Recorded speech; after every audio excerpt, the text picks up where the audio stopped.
الحمد لله نحمده ونستعينه ونستغفره ونؤمن به ونتوكل عليه ونعوذ بالله من شرور أنفسنا ومن سيئات أعمالنا من يهده الله فلا مضل له ومن يضلل فلا هادي له ونشهد أن لا إله إلا الله وحده لا شريك له ونشهد أن سيدنا وسندنا وحبيبنا وشفيعنا ومولانا محمدا عبده ورسوله صلى الله تعالى عليه وعلى آله وأصحابه وبارك وسلم. أما بعد فأعوذ بالله من الشيطان الرجيم. بسم الله الرحمن الرحيم. إن أولياؤه إلا المتقون. وقال النبي صلى الله عليه وسلم قال الله تعالى أنا عند المنكسرة قلوبهم وكما قال عليه الصلاة والسلام صدق الله وصدق رسوله النبي الكريم. میرے محترم بزرگ اور دوستو، اللہ تعالیٰ ارشاد فرماتے ہیں کہ میرے ولی کون لوگ ہیں، میرے دوست کون لوگ ہیں. کیونکہ دنیا میں آنے کی غرض اللہ کی ولایت اور دوستی حاصل کرنا ہے. تمام عبادات، علم، روحانیت، اللہ جتنی بھی محنتیں ہیں، ان تمام محنتوں کا خلاصہ یہ ہے کہ میں اور آپ جب دنیا سے جائیں تو اللہ کے دوستوں میں شمار ہو کر جائیں. اگر یہ نتیجہ نہیں ہے، اللہ کی دوستی کا نتیجہ نہیں ہے، پھر جتنی بھی محنتیں ظاہری طور پر کرتا ہے اس کا کوئی نتیجہ نہیں. اصل نتیجہ خدا کی دوستی ہے. ہر محنت اللہ کی دوستی دلاتی ہے. نماز جیسی عبادت جو سب سے اہم عبادت ہے، جو ہر حالت میں پڑھنی پڑتی ہے، معذور بھی ہو جائے تو پڑھنی پڑتی ہے، پانی استعمال نہیں کر سکتا تو تیمم کر کے پڑھنی پڑتی ہے، زخمی ہے تب بھی پڑھنی پڑتی ہے، مسلسل خون بہتا رہے تب بھی پڑھنی پڑتی ہے، مسلسل پیشاب بہتا رہے تب بھی پڑھنی پڑتی. اس کے لیے اللہ فرماتے اقیم الصلاۃ لذکری، یہ نماز میں اس لیے دی ہے تاکہ میری یاد تمہارے دلوں میں مستقل بیٹھ جائے. نماز پڑھ کے ایسے ہو جاؤ کہ مجھے کبھی بلا نہ سکو. تمہاری جلوت میں میں ہوں، تمہاری خلوت میں بھی میں ہوں. یہ ہے. اس لیے کسی اللہ والے سے پوچھا تھا جی توحید کیا چیز ہے؟ توحید پر تقریریں تو ہم بہت کرتے ہیں، اخلاص پر تقریریں بہت کرتے ہیں. توحید کیا چیز ہے؟ بھائی خود خوبصورت بات فرمائی. اور میں توحید کیا ہے؟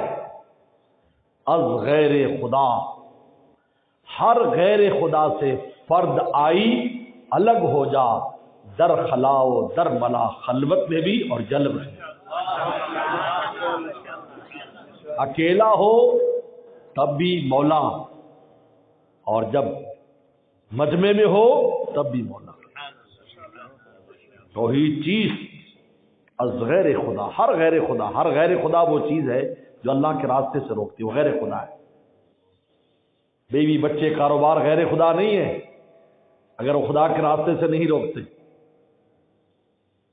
دوست آپ غیر خدا نہیں اگر خدا کے راستے سے نہیں روکتے ہیں تو پھر انسان کے والدین کیوں نہ ہوں، انسان کے بیوی بچے کیوں نہ ہوں، انسان کے محترم رشتے کیوں نہ ہوں. اللہ تعالیٰ نے صحابہ اکرام سے فرمایا، صحابہ کی جماعت اللہ رسول کے معاملے میں نہ رشتہ داریاں چلیں گی، نہ کاروبار چلے گا، نہ دوسرے تعلقات چلیں گے، پہلے اللہ اور رسول ہوں گے، اس لیے صحابہ کرام کی سب سے پہلی جنگ جو ہوئی ہے، پیغمبر اسلام کا پہلا غزوہ اپنوں کے خلاف ہوا ہے، قریشیوں کے ساتھ ہوا ہے، غیروں کے ساتھ نہیں، اپنوں کے ساتھ، یہ بتانے کے لیے کہ اپنا کون ہے غیر کون ہے۔ کہا جو خدا کا ہے وہ اپنا ہے، جو خدا کا نہیں وہ غیر ہے۔ اپنے اور غیر کا ایک بہت بڑا فرق بتا دیا کہ اپنا ہو لیکن مولا کا نہیں ہے وہ ہمارا نہیں ہے، اور جو غیر ہے لیکن مولا کا ہے اپنا ہے۔ سلمان فارسی کو فرما رہے ہیں من اہل بیتی، میرے اہل بیت میں سے ہے، کوئی رشتہ داری نہیں ہے۔ کہاں فارس کا رہنے والا جوان، کہاں مدینہ شریف میں آیا۔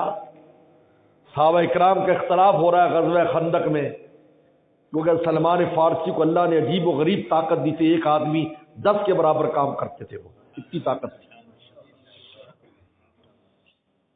اور حالانکہ ان کی عمر 150 سال تھی اس وقت۔ انصاری کہنے لگے یہ ہماری جماعت کا ہے، قریشی کہنے لگے ہماری جماعت کا ہے، مہاجرین نے کہا ہماری جماعت کی ہجرت کر کے آیا ہے، انصاری کہنے لگے رسول اللہ صلی اللہ علیہ وسلم سے پہلے آیا ہے، یہ ہماری جماعت کا ہے۔ صحابہ اکرام پیغمبر سے فیصلہ، حضرت آپ فیصلہ کریں، انہوں نے فرمایا یہ میرے خاندان کا ہے، دیکھو میرے خاندان کا۔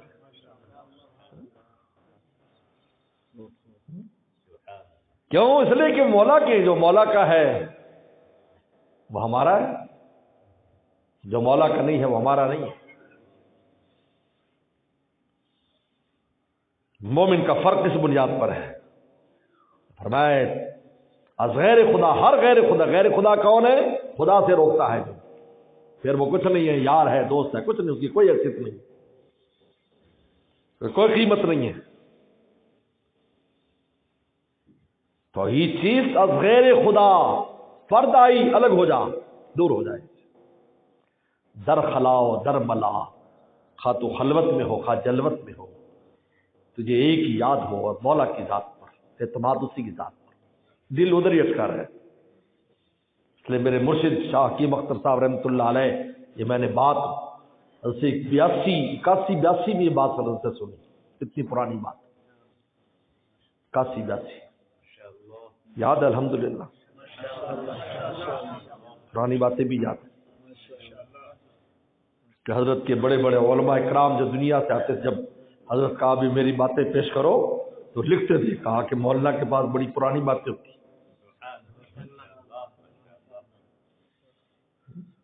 کیا بات ہو رہی تھی،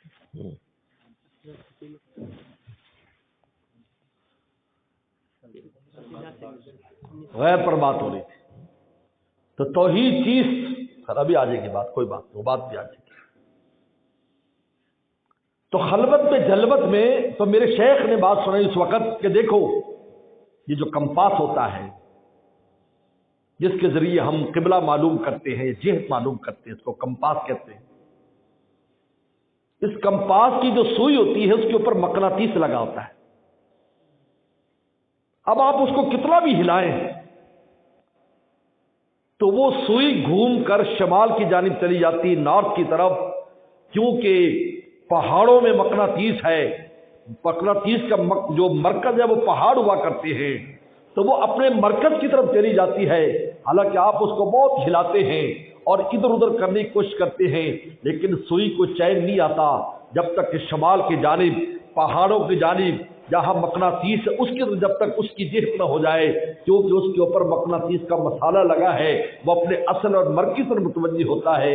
میرے مرشد فرماتے تھے ایک بار اگر تم نے اللہ کی محبت کا مسالہ اپنے دل کی سوئی پر لگا لیا، پورا عالم تم کو ہلاتا رہے، تم کو چین نہیں آئے گا جب تک سوئی آپ کی عرش کی جانب نہیں ہو جائے گی۔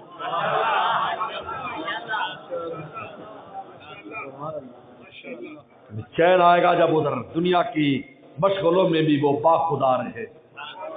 کہتے ہیں یہ دنیا میں رہ کے جی کیسے اللہ کو پا سکتے ہیں؟ بھائی مسالہ تو لگاؤ، دنیا کے مشغلوں میں بھی وہ باخدا رہے، وہ سب کے ساتھ رہ کے بھی سب سے جدا رہے۔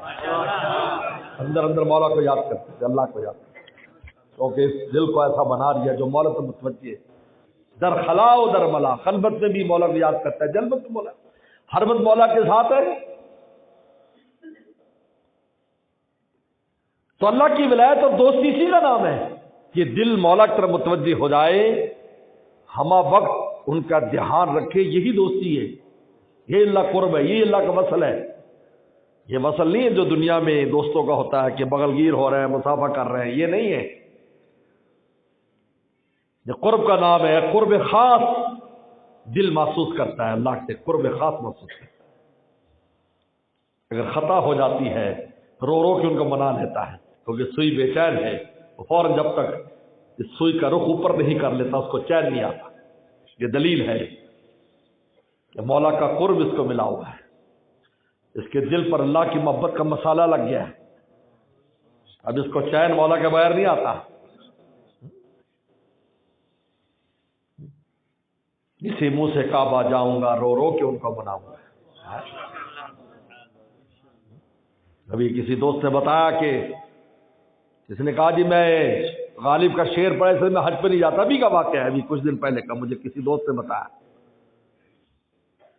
تو انہوں نے یہ بات اس فقیر سے سنی تھی جو بات میں نے اپنے شیخ سے سنی کہ غالب نے یہ شعر کہا تھا، کعبہ کس منہ سے جاؤ گے غالب شرم مگر تم کو نہیں آتی۔ عجیب ہے، شیطان اور نفس مایوس بھی کرتے، یار گناہ تو چھوڑتے نہیں، کیا کرے گا، کب تک توبہ کرے گا، کیا کرے گا۔ کہتے ہیں جی نیک بنیں گے، ذرا دنیا داری سے فارغ ہو جائے، پھر اللہ نہ کریں گے، پھر نیک ہو جائیں گے۔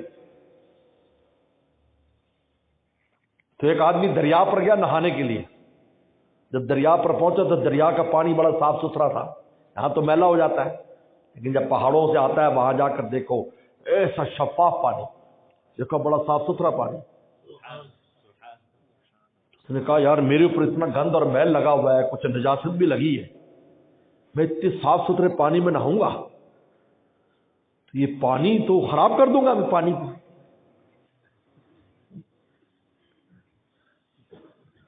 تو اس نے کہا کہ نہیں، میں پہلے نہا لوں پھر آگے اس پانی کے مزے لوں گا۔ تو دریا سے آواز آئی، اور بے عقل تو جہاں بھی جائے گا میرے جز کے بغیر تو پاک ہو ہی نہیں سکتا، جہاں بھی جائے گا جز تو میرا ہی ہوگا، میرا ہی حصہ ہوگا۔ جہاں تو نہائے گا اور اپنے آپ کو پاک کرے گا تو کیوں دیر کرتا ہے، ابھی اس میں آ جا، تیرے میرے اندر آنے سے میرے پانی اتنا ہے کہ تیری گندگی سے میں پلیت ہونے والا نہیں۔ آدمی کہتے ہیں کہ میں اللہ اللہ سے شروع کروں گا، ابھی میں دنیا دار ہوں، برا ہوں، نیک ہونے کے بعد پھر میں مسجد آؤں گا، اللہ اللہ کروں گا۔ اللہ فرماتے ہیں ہمارے دربار میں آئے بغیر، ہماری شان رحمت اور شان غفوریت کے بغیر تو پاک کیسے ہو سکتا ہے؟ ہر حال میں تجھے آنا پڑے گا۔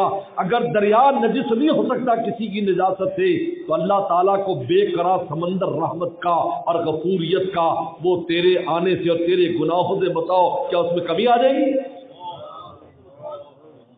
یہ تو محدود ہے۔ یہ ڈاکٹر عبداللہ صاحب رحمۃ اللہ علیہ کہ ہم نے زیارت کی کئی بار مجلس میں گئے، فرمایا کرتے تھے پورے کراچی کا گند سمندر میں جاتا ہے اور سمندر کی ایک لہر آتی ہے بہا کے لے جاتی ہے، سمندر اتنے بڑے گند سے نجس نہیں ہوتا۔ فرمایا سمندر محدود ہے، لمیٹڈ ہے، اس کی لمبائی چوڑائی ہے، پھر بھی اتنے گند سے متاثر نہیں ہوتا۔ تو خدا کی رحمت کے سامنے میرے اور آپ کے گناہوں کی کیا حیثیت ہے؟ لیکن نفس اور شیطان پٹی بناتا ہے، تو یار تو اتنے تیرے گناہ ہیں، کیا بنے گا تیرے، کیسے معاف ہوں گے؟ اللہ کی رحمت کتنا چھوٹا سمجھا ہے۔ بلکہ ایک روایت میں آتا ہے، بعض کتابوں میں روایت نقل کی ہے، سند کی بحث الگ چیز ہے، لیکن روایت اپنے مفہوم کے اعتبار سے سمجھ میں آتی ہے۔ پیغمبر سلام اسی طرح بیٹھے تھے، امت کے غم میں بیٹھے تھے کہ میری امت کا کیا بنے گا، آئندہ چل کر جو حالات سامنے آ رہے تھے، اس امت کا کیا بنے گا، جس میں خود فرمایا فرمایا کہ جہاں پہلے گھسے اگر کوئی اس میں کسی زبر گو کی بل میں بھی گھسا ہے تو تم بھی وہاں بھی تم گھسو گے. تو ایک خوبصورت پرندہ دیکھا آپ نے، وہ آ کر بیٹھا. آپ اس کی خوبصورت دیکھتے رہے. اس نے سلام کیا. وہ پرندہ نہیں تھا، وہ فرشتہ تھا. مختلف شکلوں کے فرشتے بھی ہیں اور فرشتے شکلیں اختیار بھی کر لیتے. تو آپ نے پوچھا کہ بھائی تم کہاں گئے تھے؟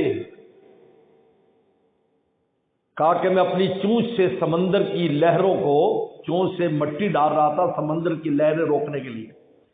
میں اس لیے گیا، وہاں سے آیا. آپ سلام کرو. انہوں نے کہا اس سے حسین و جمیل ہو لیکن یہ بات کیسی بے عقلی کی کر رہے ہو؟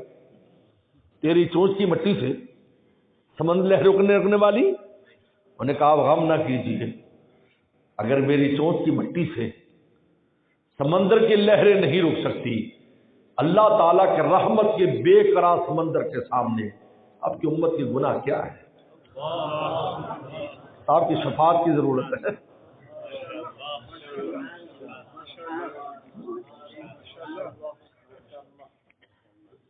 نس پٹی پڑھاتا ہے یہ کہ انسان تب نیکی شروع کروں گا جب میں پاک صاف ہو جاؤں گا. بھائی نہیں، ابھی شروع کر. لوگ کہتے ہیں میرے حالات خراب ہے، حالات ٹھیک ہو جائے میں اللہ اللہ شروع کروں گا. بھائی اللہ ہی تیرے حالات کو ٹھیک کرے گا نا. مولا سے ملے گا تو تیرے حالات ٹھیک ہوں گے. تو اللہ کی ولایت اور دوستی کیا چیز ہے کہ انسان کا یہ جو دل ہے اللہ تعالیٰ کی ذات کے ساتھ چپک جائے، در خلاؤ در ملا، خلوت میں بھی اور جلوت میں بھی. ہر وقت مولا کی تم نسبت ہے اس کی. اسی کا نام قرب ہے، اسی کا نام وصل ہے. یہ دوستوں کی طرح نہیں کہ ملاقات کریں. یہ وصل او محال است، میں اللہ کے اس طرح کا وصل محال ہے. مخلوق خالق کے ساتھ ایسا وصل نہیں ہو سکتا. پر میں قرب او وصال است، اس کے قرب کا نام وصال ہے. اور وہ قرب کے انسان کا دل محسوس کرتا ہے. یہ دولت کہاں ملتی ہے؟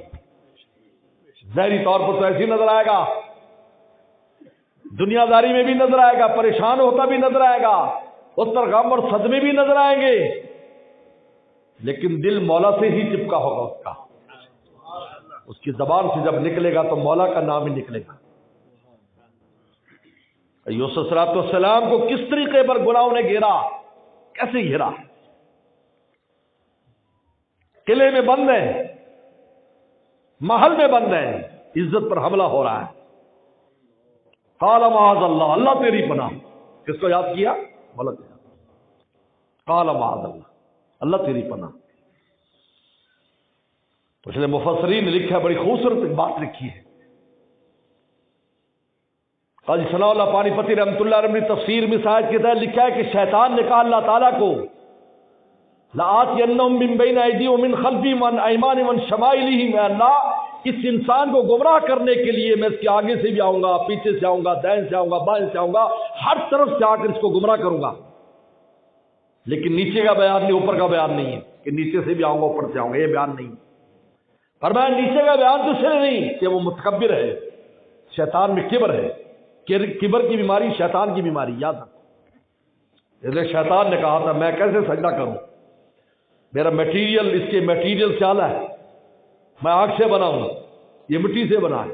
آدم میٹیریل کی بحث شروع کر دی اس نے. میٹیریلزم، مادیت. آج لوگ میٹیریل، قیمت میٹیریل پر لگاتے ہیں کہ کس کے بعد میٹیریل زیادہ ہے وہ زیادہ عزت والا ہے. ایسا کچھ نہیں ہے. وللہ العزت ولی رسولی، عزت اللہ اور اس کے رسول کے لیے. ان سے عزتیں نہیں ہیں، یہ تو ذلتوں کے باعث بنتی ہے. جب ذلت آنے لگتی ہے ایسے لوگوں پر، ان کا مال اور اسباب اس ذلت کو روک نہیں سکتے، دنیا میں بھی ذلیل ہو جاتے ہیں. تو شیطان نے میٹیریل کی بات کی تھی، کبر ہے. یہ کہتے ہیں کبر کی جو بیماری ہے شیطان کی بیماری ہے، اور شہوت کی بیماری نفس کی بیماری ہے. جو گناہ کراتا ہے، شہوت کے گناہ، بدکاری کراتا ہے. گندے کام کراتا ہے، شہوت کے کام کراتا ہے، بد نظری کراتا ہے، گندے کام کراتا ہے. یہ نفس کا کام ہے، کیونکہ نفس حیوان ہے. حیوان کو بس کھانے پینے اور اسی چیز کا شوق ہوتا ہے. جب اس کی تہذیب کی جاتی ہے تب اس میں انسانیت آتی ہے. جب اس کے اندر نور تقوی نفس کے اندر پیدا ہوتا ہے پھر یہی نفس مولا تک لے کے جاتا ہے. یہ لفظ لے کے جاتا ہے یہ تو نفس المطمئنہ. نفس مطمئنہ کا مطلب کیا ہے؟ کہ جس کو چین مولا کے نام سے آتا ہے اس کو مطمئنہ کہتے ہیں. اس کا نفس مطمئنہ یعنی اللہ کے نام پر جس کو اطمینان ہے. اس سے پہلے لبامہ ہوتا ہے، گناہ بھی کراتا ہے اور روتا بھی ہے، پھر اللہ تک پہنچ جاتا ہے، پھر مولا کو یاد کرنے والا بن جاتا ہے. لیکن کبر کی ماری شیطان کی ماری.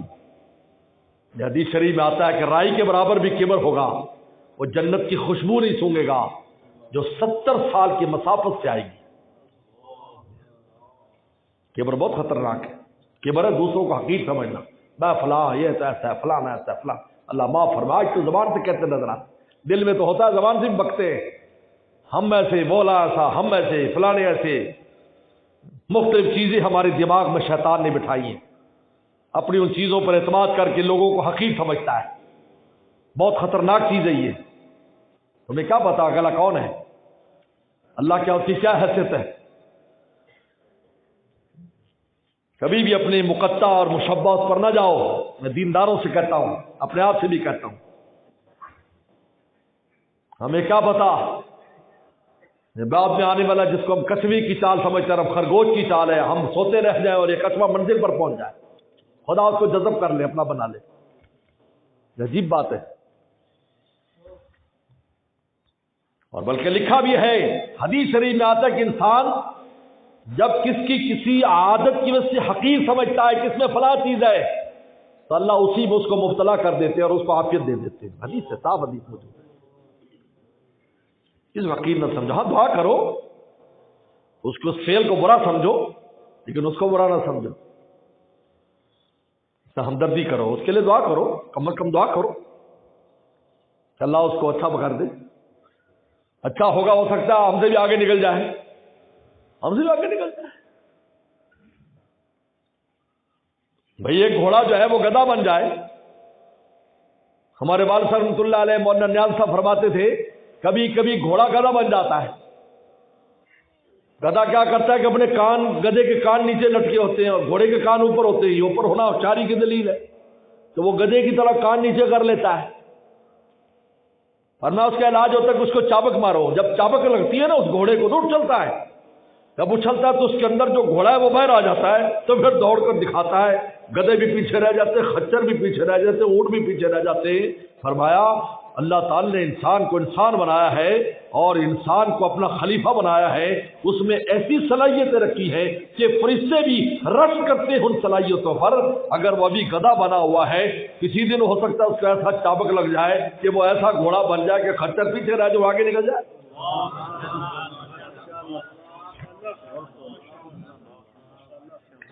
پوری تاریخ بھری ہوئی ہے. داستانیں کیسے تھے، ایسے ویسے کیسے کیسے ہو گئے، ایسے ویسے کیسے کیسے ہو گئے، کہاں سے کہاں پہنچ گئے. اللہ نے کس مقام پر ان کو پہنچا دیا. حضرت فضیل بن عیاض کو دیکھو.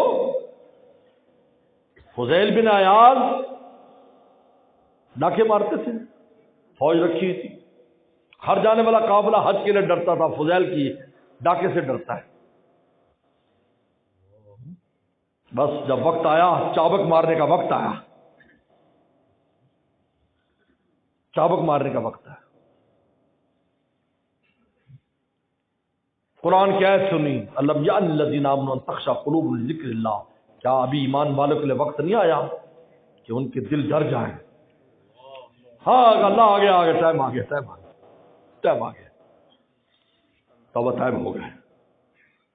پھر اللہ نے کیا شان دیا، آپ حیران ہوں گے.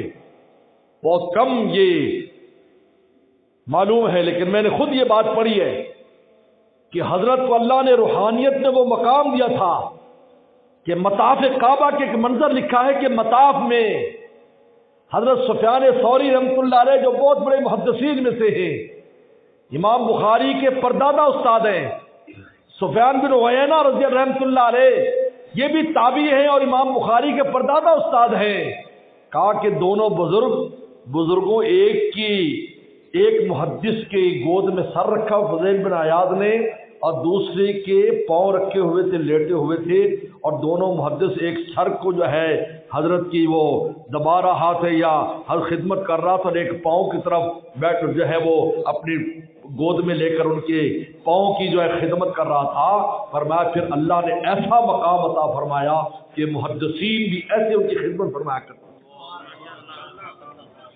اتنے عظیم الشان محدثین۔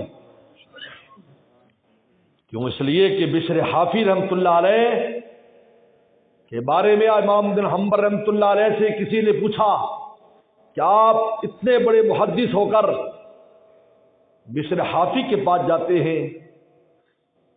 تو فرمایا میں کتاب جانتا ہوں، وہ صاحب کتاب کو جانتا ہے، میں اس لیے جاتا ہوں کہ صاحب کتاب سے میرا تعارف ہو جائے۔ حکیم محمد خان بھی رحم اللہ نے لکھا ہے، صاف فرمایا جب اللہ تعالیٰ کسی کو اپنا بنانے کا فیصلہ کرتے ہیں، اپنے کسی پیارے کی محبت اس کے دل میں ڈال دیتے ہیں اور اس کا وہاں آنا جانا کر دیتے ہیں، کیونکہ کونوا مع الصادقین، سچوں کے ساتھ رہو۔ خان نے صاف فرمایا آج تک کسی کو ولایت نہیں ملی، قسم کھا کے فرمایا آج تک کسی کو ولایت نہیں ملی جب تک کسی ولی کی صحبت اختیار نہیں کی، ولایت نہیں ملی۔ تو میرے دوستو، اللہ فرماتے ہیں کہ میرے دوست کون لوگ ہیں؟ متقون، تقوی اختیار کرنے والے، دل کا خون کرنے والے، حرام تمناؤں کا خون کرنے والے، دل کی خواہشات کا خون کرنے والے، یہ متقی لوگ ہیں، یہ میرے دوست ہیں۔ دل کے کہنے پر نہیں چلتے، میرے کہنے پر چلتے ہیں۔ یہ حدیث شریف میں آتا ہے، اللہ تعالیٰ ارشاد فرماتے، حدیث قدسی ہے، انا عند المنکسرۃ قلوبہم، میں ان دلوں کے پاس رہتا ہوں جو میری وجہ سے ٹوٹتے ہیں۔ اور دل کیسے ٹوٹتا ہے؟ جب دل کی نہیں مانی جائے گی تو ٹوٹ جاتا ہے۔ دو طرح دل ٹوٹتا ہے، جب انسان پر کوئی مصیبت آتی ہے، دکھ آتا ہے، اس کا دل ٹوٹتا ہے۔ اللہ فرماتے ہیں میں دل کے قریب ہوں، دل تو ٹوٹا، یہ آزمائش میری طرف سے آئی، اس میں بھی تیری بھلائی ہے، اس آزمائش میں تیری بھلائی ہے۔ میں نے پہلے بھی کہا تھا، مولانا رومی نے کتنی خوبصورت مثال دی کہ بچے کی ختنہ کرتے، ختنہ تو کتنا بچے کو تکلیف ہوتی ہے، اس طرح دیکھ کر ہی وہ ڈر جاتا ہے، کانپنے لگتا ہے، اور پھر جب اس طرح وہ چلتا ہے اور خطرہ ہوتی، کتنی تکلیف ہوتی ہے، اور اوپر والے مٹھائی کھاتے ہیں، بولو کھاتے ہیں، مبارک ہو جی، مبارک ہو، مبارک، مسلمان ہو گیا، اس کی مسلمانی کی جو ہے ختنہ ہوئی تو مسلمان ہو گیا، مسلمان ہو گیا۔ تو مولانا رومی فرماتے ہیں کہ طفل لرزد ز نیش احتجام، حجام کی اس کٹ سے بچہ کانپ رہا ہے، لیکن مادر مشفق ازا غم شاد کام، لیکن مشفق ماں جو چھوٹے سے تکلیف پر بھی روتی تھی، وہ اس غم پر خوش ہو رہی ہے۔ تو کبھی اللہ تعالیٰ تکلیف اس لیے بھی دیتے ہیں، پکا مسلمان بنانے کے لیے تکلیف دے دیتے ہیں کہ ان کے مسلمان صحیح ہو جائیں، تو خوش ہوتے ہیں کہ آزمائش سے مسلمان بن گئے، میرے بن گئے۔ مولانا رومی نے ایک بڑا اچھا قصہ لکھا کہ ایک آدمی اپنے دوست کو ملنے کے لیے کہا، اس نے کہا یا فلاں سڑک پر یا فلاں مارکیٹ پہ ملیں گے، لیکن رات کو 11-12 بجے ملیں گے، سردی کا موسم۔ جب وہاں وہ پہنچا دوست کو ملنے کے لیے تو وہاں سپاہی گشت کر رہے تھے، اس لیے دوست بھی قریب باغ میں چلا گیا تھا کہ وہ یہ سپاہی پکڑ لیں گے مجھے۔ انہیں دیکھا ایک آدمی رات کو 11-12 بجے پھر رہا ہے، انہیں کون؟ انہوں نے کہا دوست سے ملنے آیا، کہ دوست سے چور معلوم ہوتا ہے۔ انہیں ایک ڈنڈا لگا، جب انہیں ڈنڈا لگا تو آدمی دوڑا، پیچھے سپاہی دوڑا، دوڑتے دوڑتے باغ میں گھس گیا، سپاہی تو واپس چلا گیا، جب باغ میں گیا تو اس کا دوست وہاں انتظار کر رہا تھا، تو سپاہی کو دعائیں دینے لگا، یار تو ڈنڈا نہ مارتا تو میں یہاں نہ پہنچتا۔ مولانا رومی فرماتے ہیں کبھی اللہ بندے کو ڈنڈا اس لیے مارتے ہیں کہ ڈنڈا کھانے کے بعد مولا کا ہو جاتا ہے، اس سے پہلے اسے سمجھ میں نہیں آتا، پھر سمجھ میں آتا ہے مولا کا ہو جاتا ہے۔ ایک آدمی کے بارے میں جان تو فوت ہو گیا، اللہ ان کے مغفرت فرمائے، نماز نہیں پڑھتے تھے، بالکل غافل، کسی وجہ سے نوکری سے نکال دیے گئے، سخت وقت آ گیا، کھانے پینے کے لالے پڑ گئے، نمازی ہو گئے، تہجد گزار ہو گئے، عدالت میں کیس کیا، 4-5 سال کے بعد کیس جیت گئے، 4-5 سال کی اکٹھی تنخواہیں مل گئی، اتنی سیونگ کر ہی نہیں سکتے تھے، وہ تو وقت گزر گیا جیسے گزرنا تھا، مکان بنا لی، یہ کر لیا وہ کر لیا، اب نہ تہجد چھوٹی نہ نماز چھوٹی۔ ایک تو دل انسان کا ٹوٹتا ہے جب اللہ تعالیٰ سے کوئی آزمائش آئے، اللہ تعالیٰ سب کو عافیت سے رکھے، صلی اللہ العافیہ، عافیت مانگو، اور دوسرا دل انسان خود توڑتا ہے جب اس کی تمناؤں پر نہیں چلتا۔ اللہ فرماتے تو دل توڑے گا، بدلے میں ہم اپنے آپ کو پیش کرتے ہیں، یہ تھوڑی ہے کہ ہم تجھے کچھ نہ دیں، ایسا نہیں ہے، اللہ کی ذات ایسی نہیں ہے کیسے چھوڑ دے، تم دل توڑ کے تو دیکھو، ہم ملیں گے تمہیں، انا عند مسکروں، میں ٹوٹے ہوئے دلوں کے پاس ہوتا ہوں، مجھے حاصل کر لو تم۔ اس لیے تقویٰ جب تک انسان اپنے دل کو نہیں توڑتا، اس کی تمناؤں کو نہیں توڑتا، اللہ کے ولایت اور دوستی نہیں ملتی۔ اس لیے اللہ نے ایمان کے بعد تقویٰ چھت رکھا ہے، الذین آمنوا وکانوا یتقون، ایمان اور تقویٰ، اس لیے تقویٰ مانگنے کا حکم ہے، اللہ آتی نفسی تقویٰ، اللہ میرے نفس کو تقویٰ دے دے، یہ گناہوں سے بچنے والا بن جائے۔ میرے شیخ فرماتے 2 بڑی سی جگہ ہے جہاں سے آج گناہ ہو رہا ہے، ایک آنکھ کے رستے اور ایک دل، یہ 2 گناہ میں مبتلا ہے، یہ ساری فساد کی جڑ ہے۔ آنکھ گناہ کرتی ہے، دل گناہ کرتا ہے، بعد میں عمل کا آتا ہے، آنکھ خراب ہے۔ حالانکہ آنکھ دنیا میں مجھے بتاؤ جس کی آنکھ بنائی جاتی ہے، تو کہتے ہیں جی آپ کا آنکھ کا غلط استعمال روشنی میں نہیں استعمال کرنا، دھوپ میں استعمال نہیں کرنا، سبز شیشہ چڑھا لینا، کالا شیشہ چڑھا لینا، کوئی تحریر نہیں پڑھنی آپ نے، موبائل نہیں دیکھنا، کیوں؟ کس لیے کہ جی آپ کی آنکھ بنائی جا رہی ہے، جب یہ بن جائے گی تو ہر منظر دیکھے گی۔ دنیا میں بھی اللہ تعالیٰ نے ہمیں آنکھ دی ہے کہ یہاں سے آنکھ بنا کے آؤ تاکہ قیامت کے دن ہمارا نظارہ کر سکو۔ جہاں غیروں کو دیکھو گے تو پھر ہمیں کیسے دیکھو گے؟ تم ہم کیسے گئے تم ہمیں دیکھنے کے لیے دنیا میں محنتیں کر رہے تھے، تم تو غیروں کو دیکھ رہے تھے۔ مولانا رومی رحمۃ اللہ علیہ نے فرمایا کہ ایک عورت بڑی خوبصورت جا رہی تھی تو پیچھے ایک آدمی چل پڑا، اور تو نے کہا کہ میرے پیچھے کیوں آ رہے ہیں؟ آئی لو یو، مجھے آپ سے پیار ہو گیا ہے، آپ بہت خوبصورت وغیرہ وغیرہ جو مرد لوگ پٹاتے ہیں، بے وقوف بناتے ہیں۔ یہ کہتے ہیں اس میں قصوروار مرد ہوتا ہے، مرد ہوتا ہے، عورتیں تو ناقص العقل ہیں، ان کو تو پتہ ہی نہیں، مرد قصوروار ہوتا ہے، لیکن پھنس بھی مر جاتا ہے، عقل مند ہو کر بھی پھنس جاتا ہے۔ اس لیے عجیب بات ہے، جتنے بھی شکاری شکار کرتے ہیں پرندوں کا تو مؤنث کی آواز لگاتے ہیں، ٹائیں ٹائیں کرتے ہی تو مذکر آ جاتا ہے شیر بن کر بھی، کون ہے ہم کو کس نے بلایا ہے، اور پھر جال میں پھنس جاتا ہے۔ یہ فرمایا حوائل الشیطان، فرمایا یہ شیطان کا جال ہے، جال، اس کو اللہ تعالیٰ جال فرما رہے ہیں تو اس سے بچنا آسان نہیں، انسان کو تقویٰ بچاتا ہے۔ تو اس نے کہا اچھا میرے حسن پر تو ریچھ کیا، میری بہن تو نے دیکھی نہیں، چاند کا ٹکڑا ہے، پیچھے آ رہی ہے۔ تو اس نے ایسے گھوم کے دیکھا تو اس نے ایک تھپڑ لگایا، خبیث عشق کا دعویٰ کرتا ہے اور غیر کو بھی دیکھتا ہے۔ اللہ رومی نے فرمایا تو عشق الہی کا دعویٰ کرتا ہے پھر غیروں کو دیکھتا ہے، عشق رسول کا دعویٰ کرتا ہے پھر غیروں کو دیکھتا ہے، کس بات کا عشق ہے تیرا؟ عشق تو وہ ہوتا ہے محبوب کے علاوہ سب کو جلا کے خاک کر دیتا ہے، نے فرمایا لا الہ کیوں کہا؟ یہ لا الہ عشقوں کی علامت ہے، لا الہ کیوں کہا؟ ہر غیر کو جلا دو، پھر دیکھو الا اللہ، فوراً خدا تمہیں ملے گا۔ چھایا ہے دل پہ جب سے تیری یاد کا عالم، ہر ذرہ مجھے مظہر جانا نظر، ہر طرف مولا تک کی علامات ملیں گی۔ دیکھو گے ہاں کیسے واہ واہ واہ واہ مولا واہ واہ، انوارات نظر آئیں گے، نور نظر آئے گا۔ میرے مرشد نے فرمایا جب پورنیہ تشریف لے گئے مولانا جلال الدین رومی رحمۃ اللہ علیہ کی مزار پر، میرے مرشد 2005 میں حضرت نے فرمایا کہ وہ جنگل میں گئے جہاں بیٹھ کر مسنی شریف 28,500 اشعار مولانا رومی نے کہے تھے،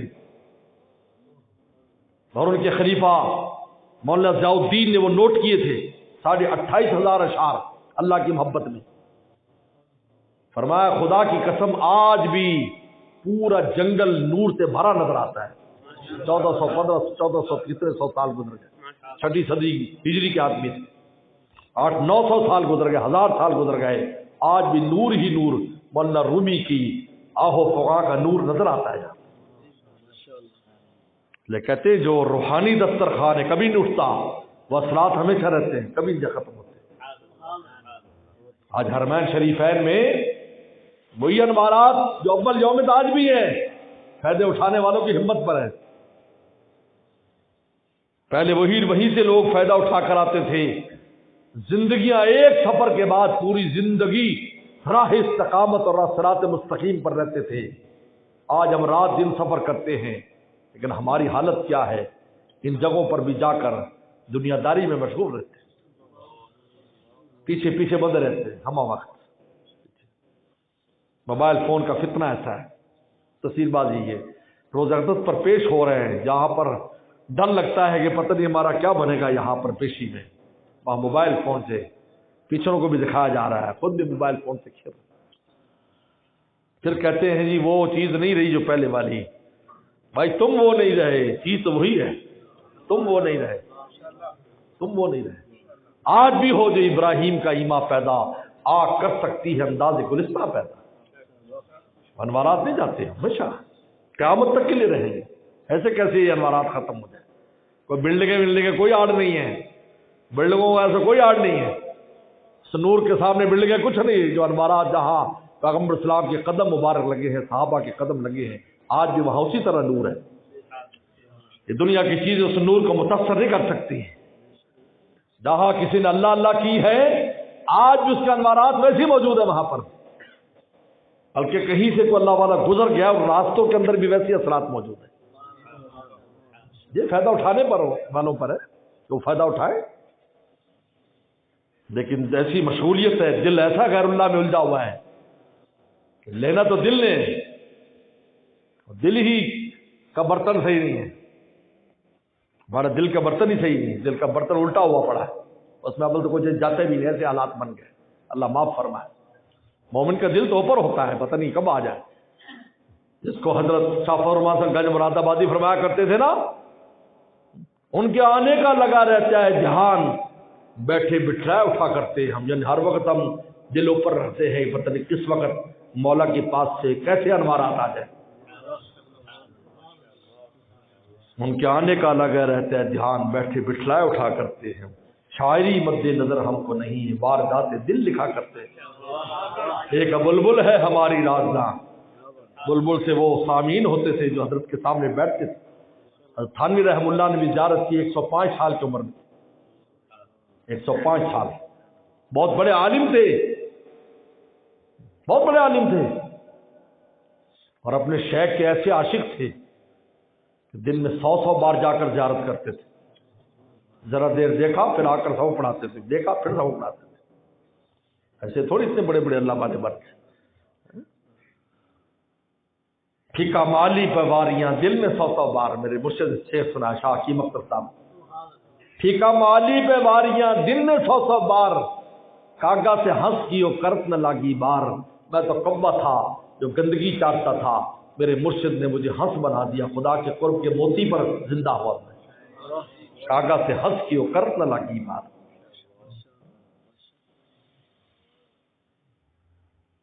تو میرے دوستو،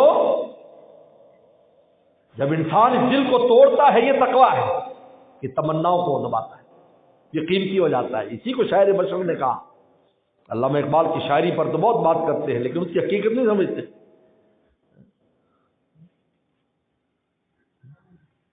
یہ آئینہ وہ آئینہ ہے، شکستہ ہو تو عزیز تر ہے، نگاہ آئینہ ساز ہے۔ یہ آئینہ سے بڑا دل ٹوٹنا، دل ٹوٹنا کس طرح؟ جب اس کی تمنا پوری نہیں ہوگی ٹوٹے گا۔ جب ٹوٹے گا اللہ فرمائے کہ ہم قریب آ جائیں گے، ہم مل جائیں گے۔ بلکہ میرے مرشد تو فرماتے تھے جب انسان کا دل ٹوٹتا ہے تو کوہ طور اس لیے پھٹ گیا، ورنہ رومی نے عجیب بات بیان کی، کہا کہ لوگ تو کہتے تجلی کے بوجھ سے، کہا کہ وہ بھی عاشق تھا اللہ کا، وہ پھٹ گیا کہ اللہ کے انوارات اندر تک میرے چلے جائیں، نیچے تک تجلی چلی جائے، میری جڑ تک چلی جائے۔ فرمایا جب مومن کا دل ٹوٹتا ہے تو اللہ کے انوارات اس کے اندر گھس جاتے ہیں، رگ و ریشے میں گھس جاتے ہیں، اور جب رگ ریشے میں گھس جاتے ہیں تو حدیث شریف میں آتا ہے، آپ نے فرمایا جو ہرقل بادشاہ نے جب سوال پوچھا تھا ابو سفیان سے کہ کوئی مسلمان مرتد تو نہیں ہوا جو ان پر ایمان لاتے، کہا کہ نہیں، کہا کہ کذالک الایمان حین تخالط بشاشۃ القلوب، کہا کہ جب ایمان کی بشاشت دل کے رگ و ریشے میں گھس جاتی ہے پورا عالم کوشش کر لے اس سے ایمان نہیں چھین سکتی، تو محفوظ ہو جاتا ہے، ابتدا سے محفوظ ہو جاتا ہے۔ تو بس میرے دوستو، تقویٰ، گناہوں سے بچنا، آنکھ اور دل، یہ دو چیزوں کو بچاؤ۔ یہاں سے شیطان نفس گھستے، آنکھ سے اور دل کی تفکرات، حرام تفکرات۔ ہاں اللہ کے بارے میں سوچو، ان آنکھوں سے دیکھنے کی بہت سی چیزیں، بہت سی چیز۔ میں ایک دفعہ کلفٹن گیا، میرے ساتھ دوست بھی تھے، کبھی کبھی ہم سمندر پر فجر کے بعد یا رات کو جاتے ہیں، وہاں پر اللہ کے مخلوق اذوا بھی کرتے ہیں، تو وہاں پر لوگ اور کاموں میں مشغول تھے۔ میں نے کہا اتنی بڑی خدا کو، قدرت کو نہیں دیکھ رہے جس کے بارے حدیث میں آتا ہے، قرآن کہتا کان عرش للماء، اسی اللہ کا عرش اس پانی پر تھا۔ اس پانی پر ایک زمانہ تھا کہ اللہ کا عرش یہی تھا، پھر اس پانی سے بخارات اٹھے، آسمان بنے تو عرش اوپر چلا گیا، اور اسی سمندر میں سے زمین نکلی تو یہ زمین بن گئی۔ ماں کی قدرت کو نہیں دیکھتے، یہاں بھی لیلاؤں کے پیچھے ہے۔ یہ کام تو محلے میں بھی کر سکتے تھے، یہیں آ کر کرنا تھا، لیکن شیطان، تو میں نے بتایا کہ یہ جو شہوت کا گناہ ہے نفس کا کام ہے، اور کبر کا گناہ شیطان کا کام ہے، سے بچے انسان، کسی کو حقیر نہ سمجھے۔ حضرت تھانوی نے فرمایا ہر نماز کے بعد دعا کیا کرو 3 بار کا حق، اور اللہ میں ہر شے سے کمتر ہوں، ہر شے سے کمتر ہوں، سب سے کمتر ہوں میں اللہ، 3 دفعہ کہے، تاکہ اس نفس کو عبرت ہو، اور اللہ والوں کی صحبت اختیار کرو تاکہ تقوی کی حقیقت ہمارے اندر اتر جائے۔ اس لیے حضرت عبداللہ مسعود فرماتے ہیں ان قلوب العارفین معدن التقوی، اور میں عارفین کے دل تقوی کی کانے ہیں، کانے، جتنا چاہے مال نکال لو۔ اللہ مجھے آپ کو عمل کی توفیق عطا فرمائے۔ واخر دعوانا ان الحمدللہ۔